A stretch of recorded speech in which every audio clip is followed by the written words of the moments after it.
have a problem here with the young generation in Iran. Women, very feminist, my friends, my young friends, we are talking a lot about this before these uprisings. And whenever we were talking about veil, they said, oh, no, this is our priority. The first change in Iran should be the veil. And I was telling them, no, for me, it is not the case. I think there are so many problems in this country, discriminating women, that we have to start from elsewhere. And this elsewhere will end up with the end of obligatory veil. And they didn't accept that. And they were explaining to me that for them, it is the symbol of 12, 14 years of humiliation. They said, because every time we were going out of our house, since we are 6 years old, at school we had to wear this veil, and when it becomes obligatory at the age of 9 in the streets, well, we were always tremblé if we were arrested. Fearful if we are arrested by that Gashte Ershad, that how do you say, police de mœurs, a moral police, and it did that, and have been beaten few times by them. They were telling me it was a life of humiliation for us. So of course for us it's the priority. So, as I didn't have this pressure on me, I cannot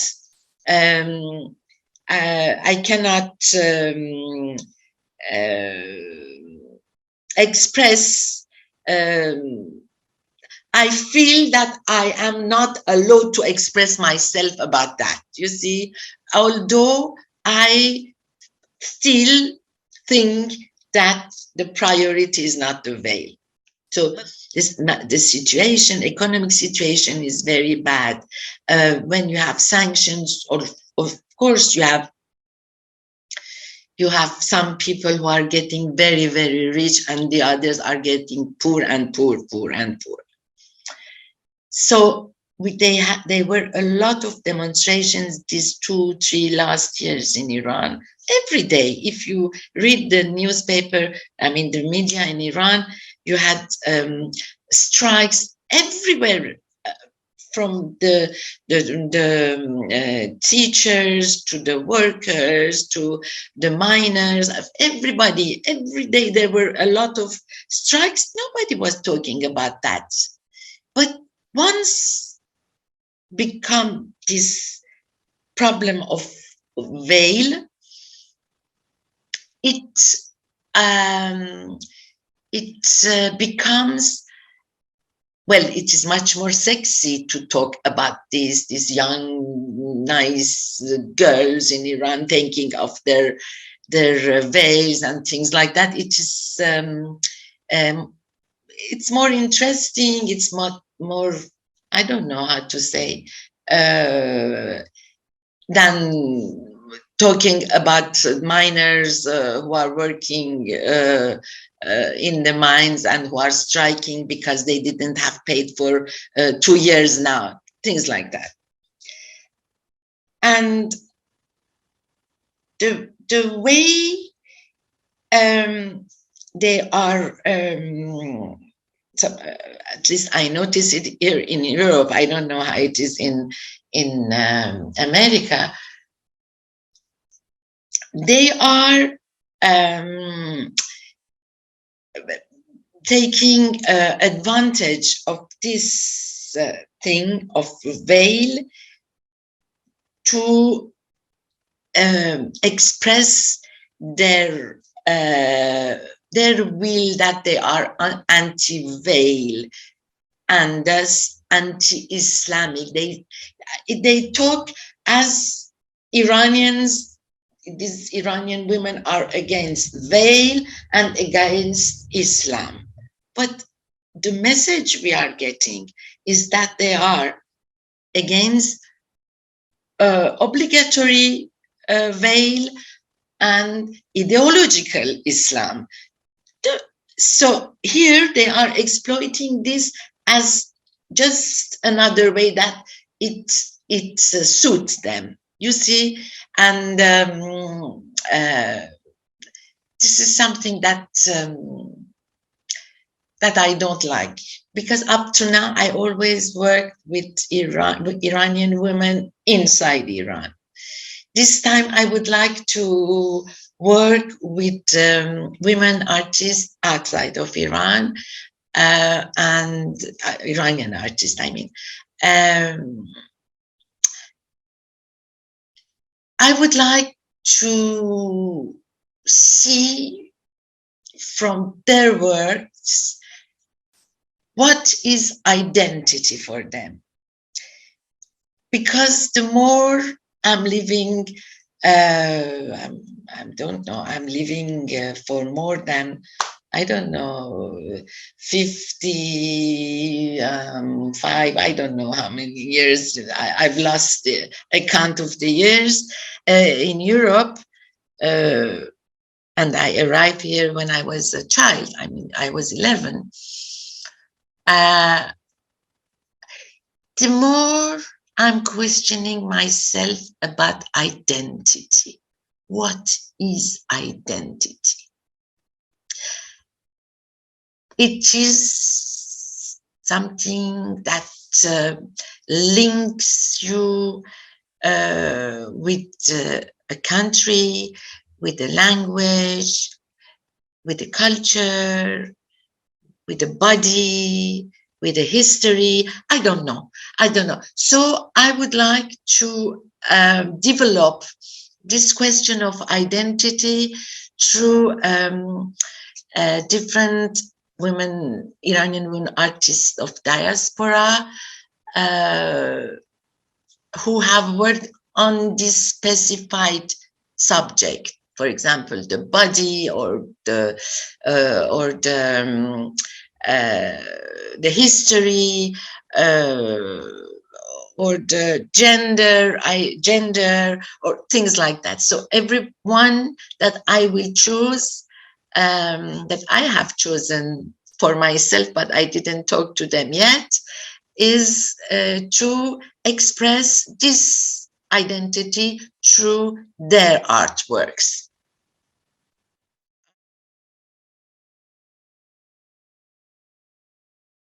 دوستم در آینده پزشک اطفال شم. ورزشکار موفق بشم. میخوام هنرمند بزرگ بشم. دوست دارم ارتش. شما اصلا تا هیچ وقت فکر کردین به آرزوهاتون؟ میخوام عروس بشم.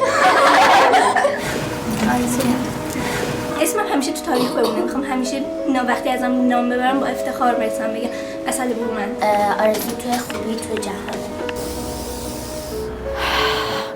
نمیتونه قاضی باشه به خاطر که احساساتش ممکنه توی اون رأیی که میخواد صادر کنه تاثیر بذاره. هنوز زن‌ها جامعه ما قبول ندارن که زن و مرد بر یه سطحن. واسه یه کسی که فوتبال بازی کنه واسه یه زن ارزش قائل نمیشن، بهتره که ادامه ندم دیگه. آخه اصلا ایران دوست ندارم. چرا؟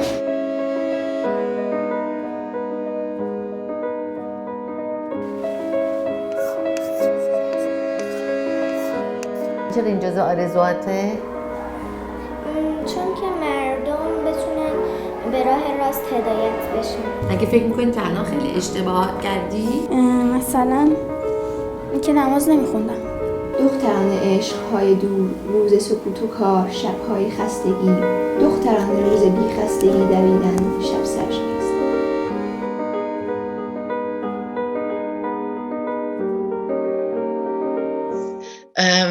Talking about my film, documentary film, The Girls, it's about an unexpected event, because previously the project was a photography project about the wishes and the dreams of young schoolgirls in different schools in Iran. And from the very start, when I met them and I heard them, I noticed that what they are saying is so interesting, so moving, that I cannot keep it for my own. And that's why all the process of doing these workshops for the exhibition have been filmed by my team. So after finishing the workshops, we decided to take all the rushes and we edited, and it became this film of 47 minutes where they are talking. And it is traveling always with the exhibition. Whenever I went with the exhibition, I took the film as well. So the people could see the faces also of those who made those photographies. And beside that, the film had been very successful. I have sent it to many, many festivals around the world. And we even get a prize in India, and so I think it talks a lot to everyone. So that I'm very happy that the message is traveling. We got the invasion of Iraq. We had the problems in Afghanistan. We had the civil war in Syria. And I was so hurt by the indifference of the people talking about the death in all these countries, and looking at the people of these countries like almost non-humans, that I thought, if there is a war in Iran, do people think the same about Iranians? So I thought, why there is this indifference? And I noticed that we had not a human, normal image of the people of these countries. We saw them always in war, in brutality, in violence, and so there was no link to the feelings that the people could have here, happiness, thinking to the future, having dream, having love.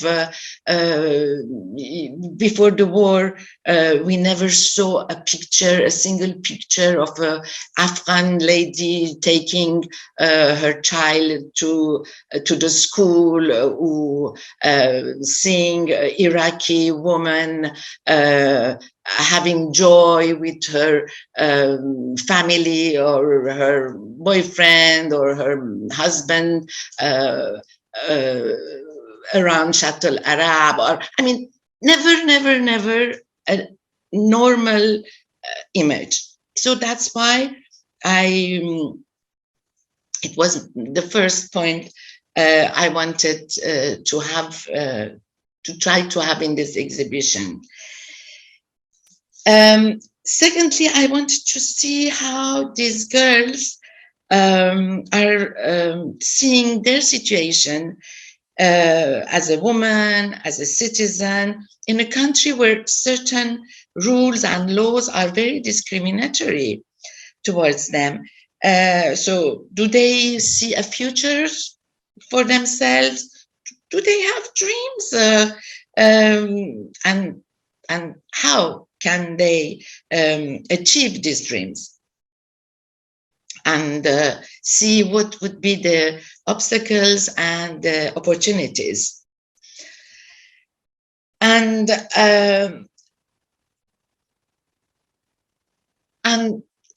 among this thought, I also made a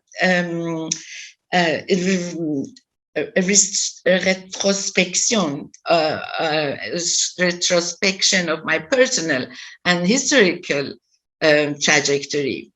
I want to know if this sense of communion in Europe with other people in my age, when I arrived years ago in Europe, at the same age, about the same age as those girls in the schools, was a mirage at the time, or it was a reality which has dissipated and maybe deserves to be put in its proper place again.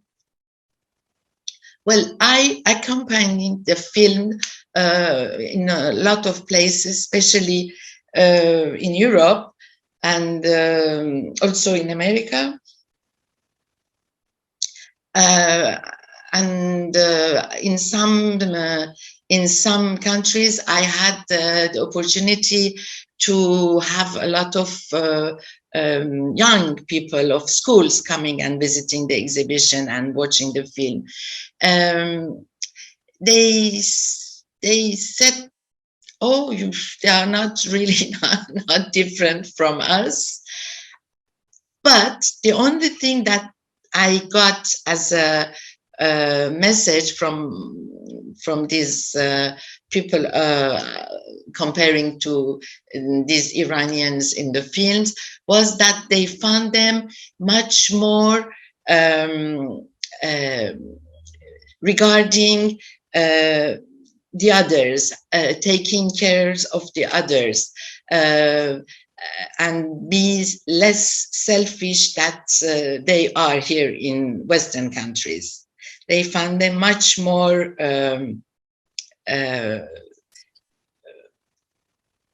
altruistic, yes. Yeah, altruistic, yes. That was really the message I got from the young people from their age. I was, we have this all in Iran. You have a national program of education all over is the same. So I was expecting to see the same way of thinking, because all the time they are educated in a very anti-Western, anti-women, very religious structures. And I was waiting to see all of them reacting the same, but it was so different. It was so, there was such a variety. I mean, not variety from school from one city to the other. Of course, there were some, but even in the same class, you had this variety of thinking, and I have put it in the film, and that shows that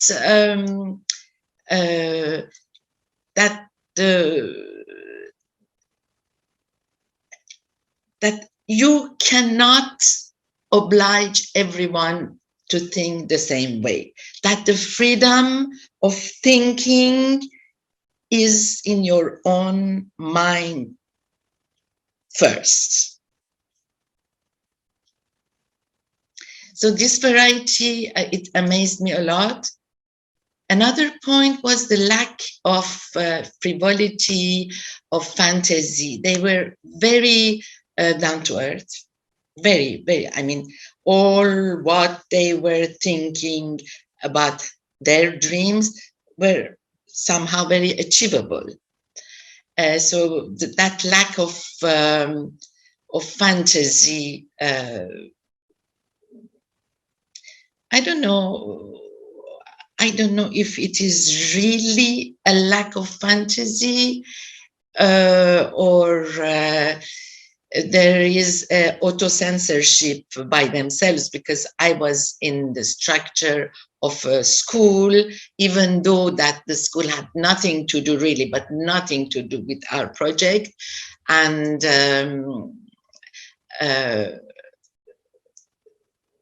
so because beside of the photographies, I asked them to write also about their dreams. So when I was reading what they have written, I found them more frivolous than the pictures they have taken. Another point was I found them, I found them in filigrane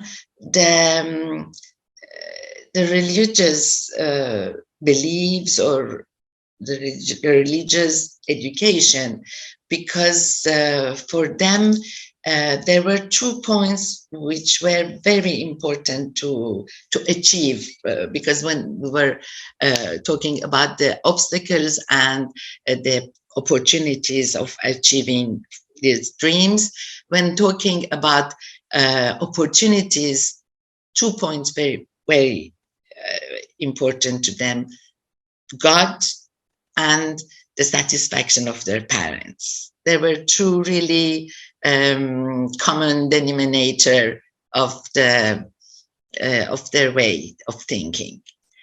That was also a point that I noticed. But talking about my surprise was, for example, I met girls in a very retired little city where the girls were talking about learning Korean, because they wanted one day to go to Korea and assist to the concert of their K-pop or band or things like that. I was astonished. I said, "Oh, come on, the world is really a village." Another point was that when we were doing the workshop, we were talking a lot about the laws and the equality between men and women and things like that. And I noticed that they were very much aware of their situation of being a woman in a country where the rules are against them. And I noticed also that they are not willing this anymore. They want a change, but they didn't know how to bring this change. And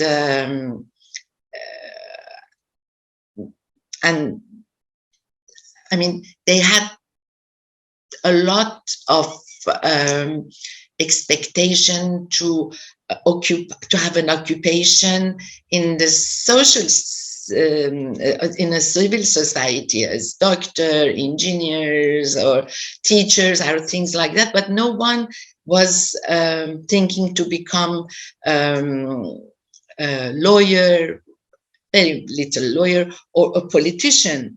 And it is because there is no role model of politicians, women politicians in Iran. So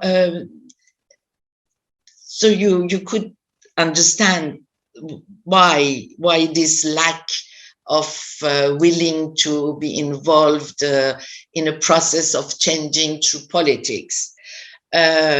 Otherwise,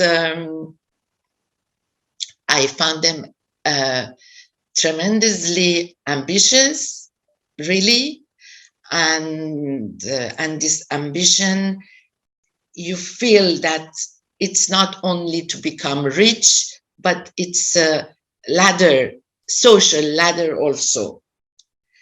And something I noticed also is that I don't know, 70% of them want to become a doctor. And in some classes, almost all of them wanted to become doctors. It was really a problem that I taught a lot. I mean, it has not a sociological explanation, but it is my own explanation. It's because to be a doctor has no gender. I mean, you are respected. No problem if you are a man or a woman, you are considered only as a doctor. So that's maybe unconsciously, maybe it's the place of equality for them. Maybe, I don't know. But anyhow, with the situation actually in Iran, this generation that I filmed, who are now in the streets in Tehran, in Tehran and in the other cities of Iran, and it didn't at all surprise me when the events happened, because I was seeing this unsatisfaction, this will of change, and so it had to explode one day. And so when you watch the film, you can see all the obstacles they have as young as girls, as young women. I mean, young girls, they were between 12 to 16. They said, for example, if we want to become a sportive, there is no opportunity. It's not well considered. We are not shown as it's not shown as a positive. For example, when even there is a woman, a girl sportive having medals coming from outside of the country, there is nothing about them in the newspaper, in the television, nothing. If they are not existing. For example, if they want to practice some sport, there is no woman teacher of this sport in their town, so they cannot do it in their town. For example, they said, yes, we go outside, we see boys playing basketballs there. We cannot go and play with them. Why? We are living in a very hot city, but when we go out, we have to be covered so much. And when I talk about this rebellion starting in this girl, among these girls, I am in a city in Yazd, for example, which is a quite traditional city. And when we were filming, in Iran, you have to wear the hijab, the scarf, and very well put all the time. Even if there is no single man in the whole school, but you have to wear it. And when we were filming, there was one who took off her hijab, and I told her, we are filming. It doesn't matter. You don't want to put it. She said, no, just film it. No, I don't want to put it. I said, okay. Yes.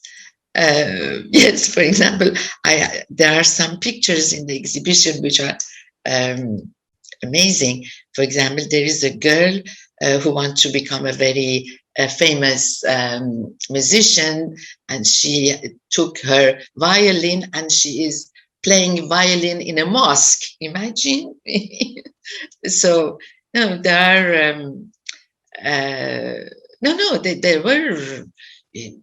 You were feeling this unsatisfaction and this fed up, and I tell you, but they didn't know how to express it,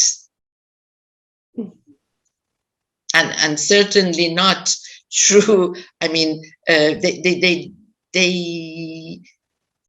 don't know the democratic way to arrive to express this unsatisfaction. And this is the problem of all those countries when they don't let parties, political parties or things like that growing and involving people, you arrive to uprising. That aspect of generosity really astonished me, because I had worked a lot in the schools here in Brussels.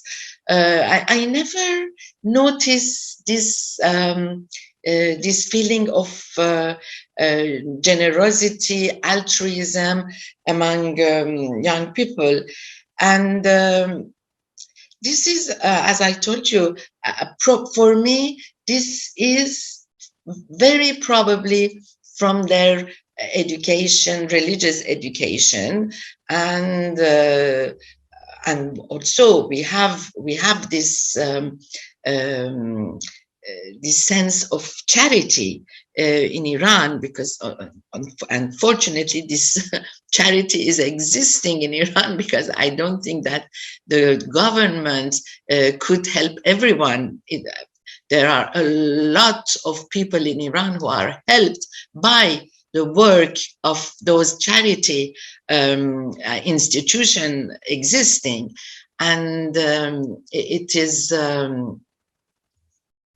it's a part of the education of Shiism in Iran, I think, and you feel this. For example, the girls were telling you about how they would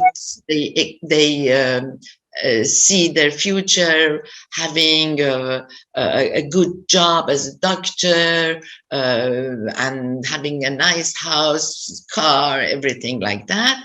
And beside that, they would take care of poor children or people who have no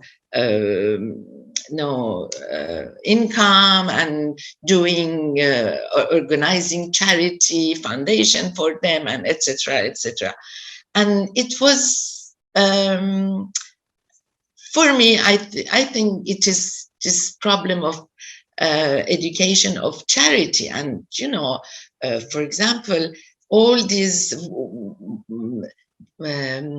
movement of emancipation of women started also from the gatherings in the charities during years, and when they were involved in a charity program, little by little they could talk about other issues and about the rights of children, the rights of women, and little by little it ended up to true women movement. It started from those charities in the world.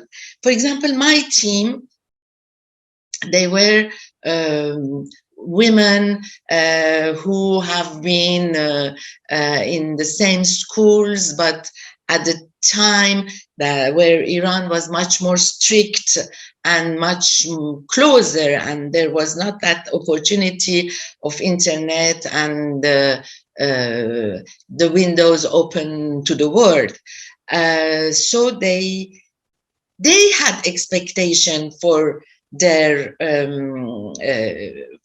for them against the discrimination they were having, but it was not as much as this young generation has, because this young generation has much more demand from the authorities than their generations, because we were talking how different it was between them and those girls we were having in the schools.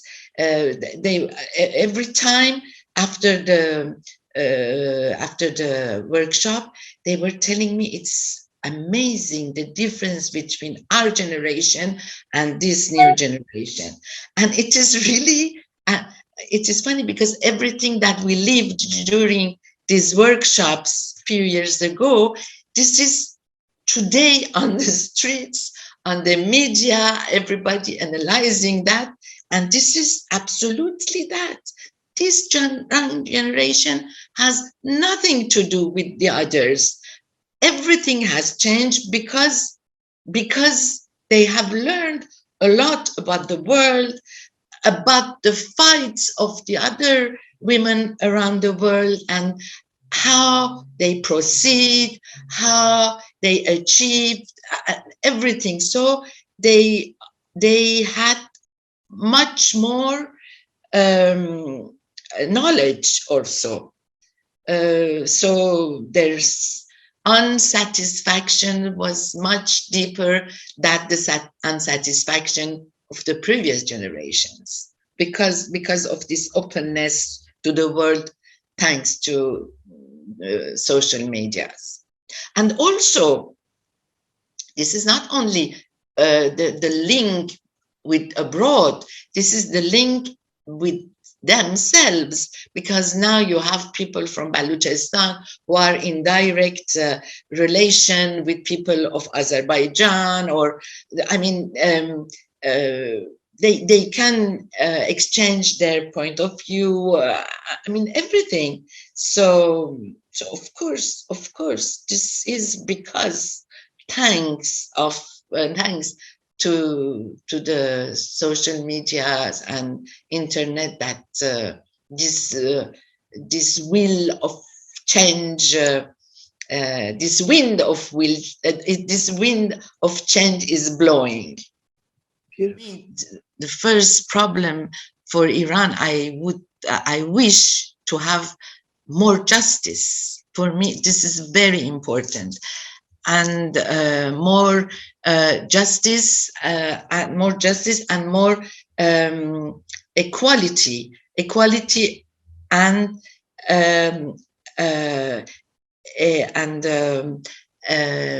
how to say a distribution of wealth among the population, because we are living in Iran in a horrible society with a enormous gap between the ones who have and the ones who have nothing. So this is unbearable, and it has really to change. The equality among different ethnic, because we are living in a multi-ethnic countries, and all of them are not considered the same.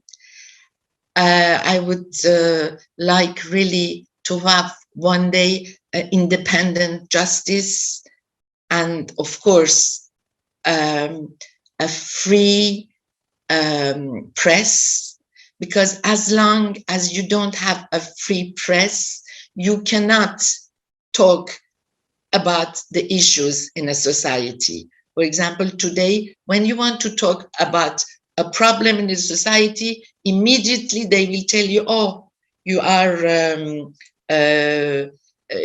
damaging the image of the country, or you are damaging the image of the responsibles, or things like that. So this is very important, to have a free press, justice, equality, and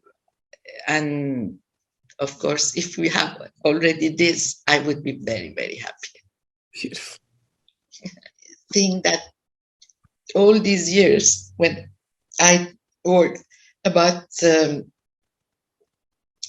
with Iranian women, I always said that the change in Iran will come from the young generation, from young and women. And I always insisted, and I was reading the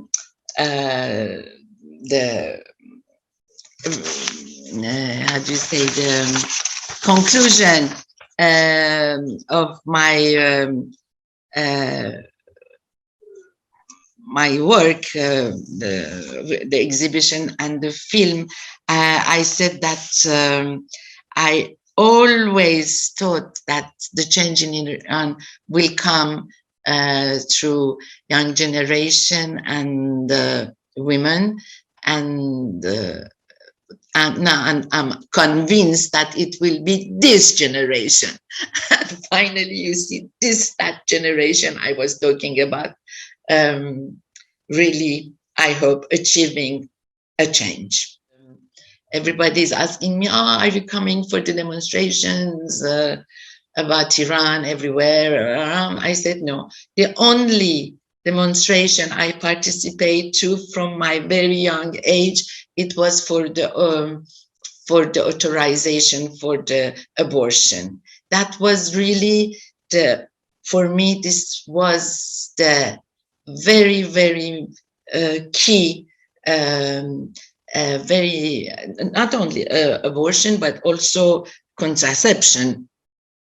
It was really the key for the emancipation of women for me, before the schools. I mean, it is the first freedom for a woman, this is that. So it was for me, looking at that in a country like United States of America, with all the positive